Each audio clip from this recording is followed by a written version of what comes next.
برادران ملت اسلامی السلام علیکم ورحمۃ اللہ وبرکاتہ۔ الحمدللہ الحنان المنان الذي خلق الانسان وعلمه البيان والصلاة والسلام على رسوله سید الانس والجان وعلى آلہ واصحابہ ذوی الخیر والاحسان، اما بعد فأعوذ باللہ من الشیطان الرجیم، بسم اللہ الرحمن الرحیم۔ یسألونک عن الروح قل الروح من امر ربی، صدق اللہ مولانا العظیم۔ بارگاہ رسالت مآب صلی اللہ تعالیٰ علیہ وسلم میں درود پاک کا ہدیہ پیش کریں۔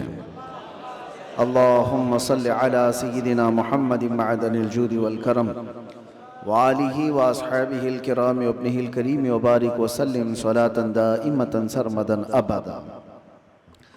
اللہ عز و جل نے انسان کو پیدا کیا ہے تو جسم اور روح دو ایسی چیزوں کے ساتھ رکھا ہے کہ دونوں کا ایک دوسرے کے لیے ہونا لازم ہے۔ روح کے بغیر جسم کا بھی کوئی کام نہیں، اور روح ہے، جسم نہیں ہے تو اس روح کو بھی کوئی کام نہیں۔ روح اور جسم دونوں لازم ملزوم ہیں، اور جب تک ان دونوں کا رشتہ ہے زندگی ہے، اور جہاں ان دونوں کا رشتہ ٹوٹا تو اس کو مردہ کہا جاتا ہے۔ روح اور جسم کا تعلق ختم ہوتی ہی زندگی بدل جاتی ہے۔ اب مسئلہ یہ ہے، روح اور جسموں میں افضل کون ہے، کون زیادہ اعلیٰ ہے؟ تو اب یہ دیکھا جاتا ہے کہ آپ یہ سمجھتے ہوں گے کہ صرف روح ہے اور جسم نہیں ہے، تو کیا مطلب ہے روح کا؟ لیکن روح اور جسم کا جب کمپیریزن ہوگا تو روح اس میں بہت بلند و بالا ہے۔ اس کی وجہ یہ ہے کہ روح کے نکل جانے کے بعد جسم زیادہ دیر تک نہیں سلامت رہ سکتا۔ چند گھنٹے، چند دنوں کے بعد اس کے اندر سڑن پیدا ہوگی اور یہ سڑ گل جائے گا۔ روح کے نکلنے کے بعد جسموں کی کوئی اوقات نہیں رہ جاتی، جسم سب مٹی میں مل جاتے ہیں، گل جاتے ہیں۔ نبیوں کے اور شہیدوں کے جسموں کو چھوڑ کر بات کر رہا ہوں عام طور پر۔ لیکن روح کیا چیز ہے؟ اللہ تبارک و تعالیٰ فرماتا ہے قرآن پاک میں، اے محبوب آپ سے یہ روح کے بارے میں پوچھتے ہیں یہ کیا ہے؟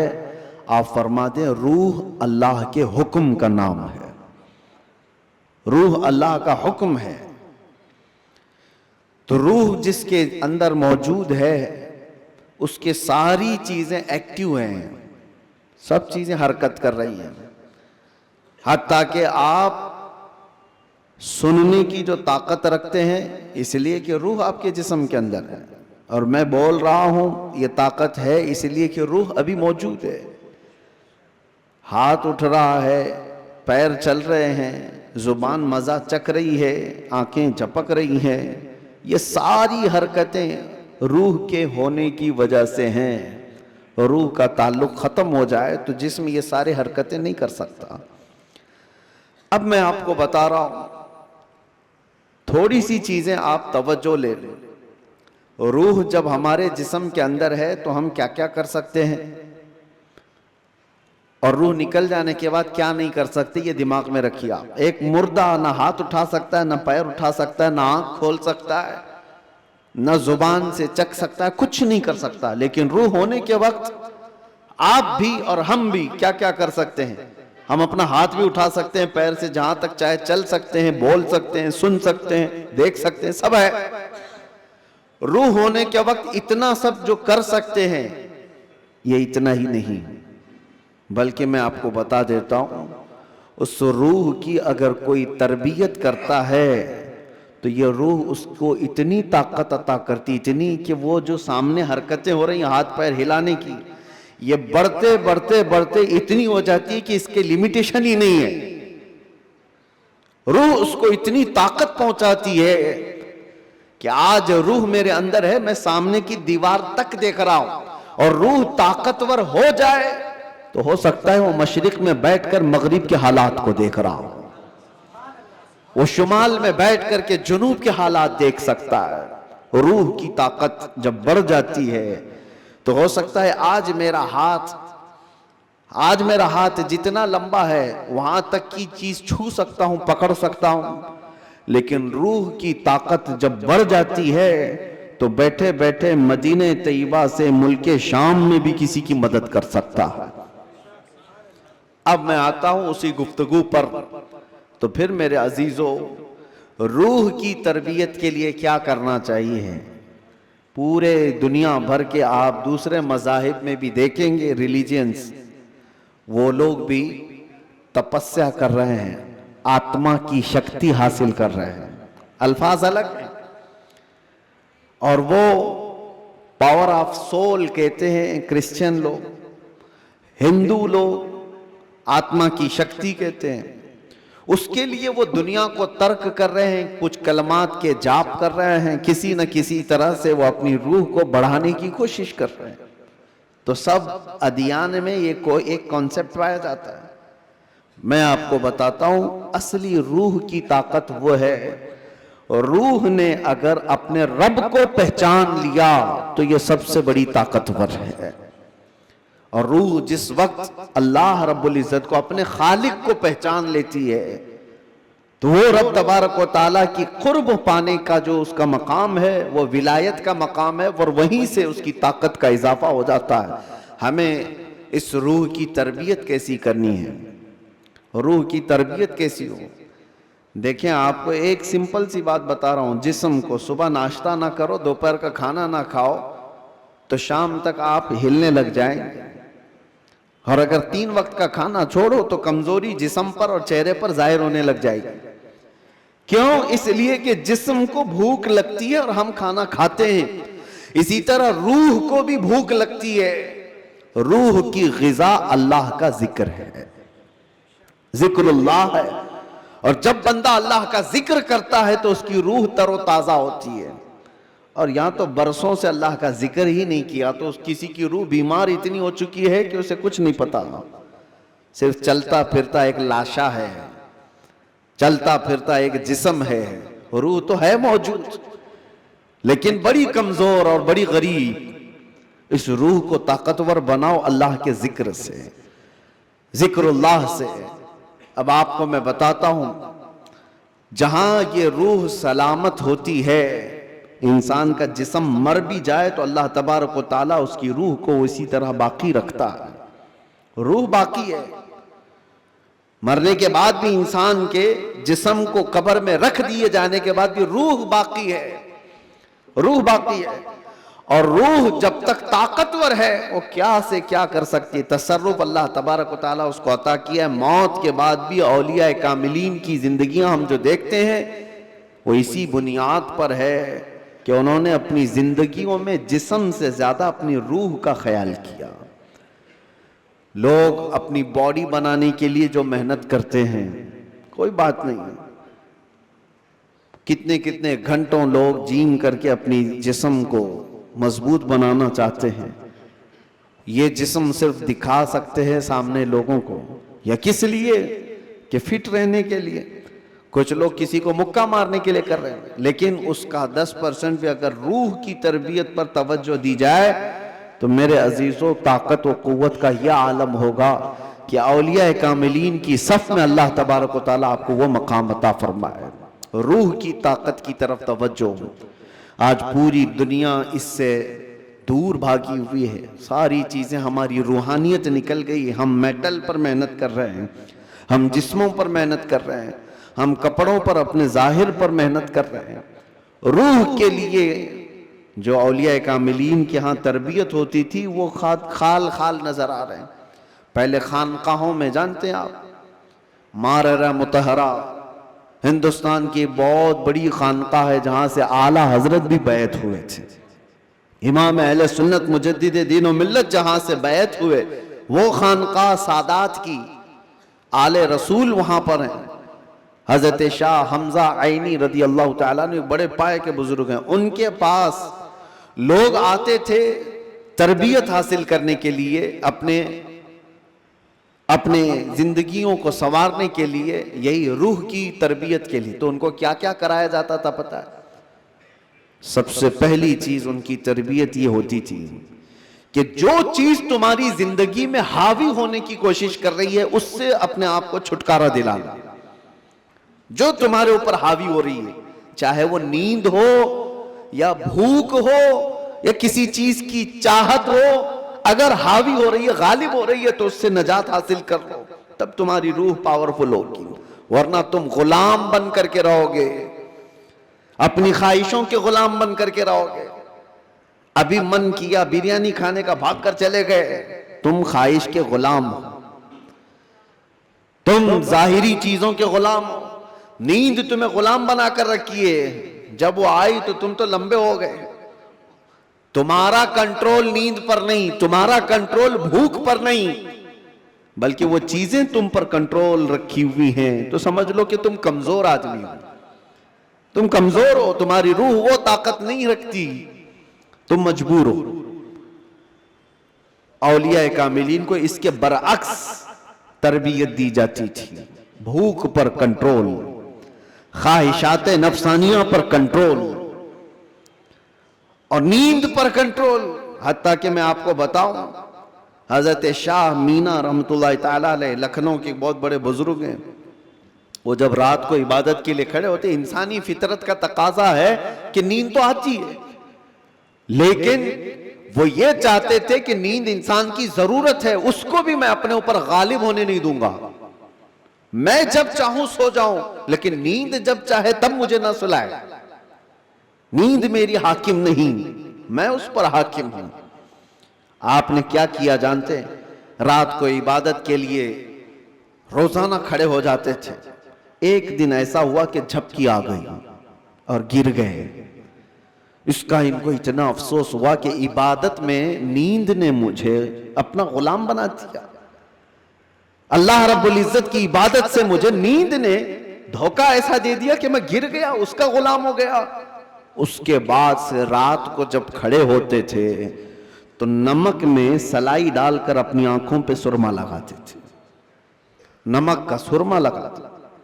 عام سی بات نہیں، سننے میں آپ کو آسان لگ رہا ہو، نمک کے 2 تنکے بھی اگر آنکھ میں چلے جائیں تو کیا حالت کرتے ہیں، لیکن حضرت شاہ مینا فرماتے ہیں کہ نمک کو پوری طور پر آنکھوں پہ لگاتے تو ان کی آنکھوں سے خون جاری ہو جاتا تھا۔ لوگ کہتے بھی تھے کہ آنکھیں سرخ ہو کر خون بہاتی تھی۔ آپ سے کہا جاتا کہ آپ اس طرح سے آنکھوں کو سختی کر رہے ہیں، آپ کہتے ان آنکھوں کی وہی سزا ہے جو مجھے میرے رب سے دور کر رہی ہو، نیند کا غلبہ مجھے لا کر کے اپنا غلام بناتی ہوں۔ خواہشات کے لیے بھی انہوں نے ایسا ہی کیا ہے، اپنے خواہشات پر کنٹرول جب تک آدمی نہیں کرتا اس کی روح طاقتور نہیں ہے، اس کی روح کوئی طاقت نہیں رکھتی، وہ کمزور آدمی ہے۔ اسی لیے میرے عزیزوں، میں جو بات کر رہا تھا، حضرت شاہ حمزہ عینی، ان کے ہاں جو لوگ آتے تھے، کچھ تو پنڈت بھی آتے تھے، جوگی بھی آتے تھے تپسیا کرنے کے لیے کہ صوفی سنت ہیں، ان کے ہاں جو تربیت ہوتی ہے وہ بہت اعلیٰ درجے کی ہوتی ہے۔ آپ یہ کہتے تھے کہ انسان سب سے زیادہ کن چیزوں کا محتاج ہے؟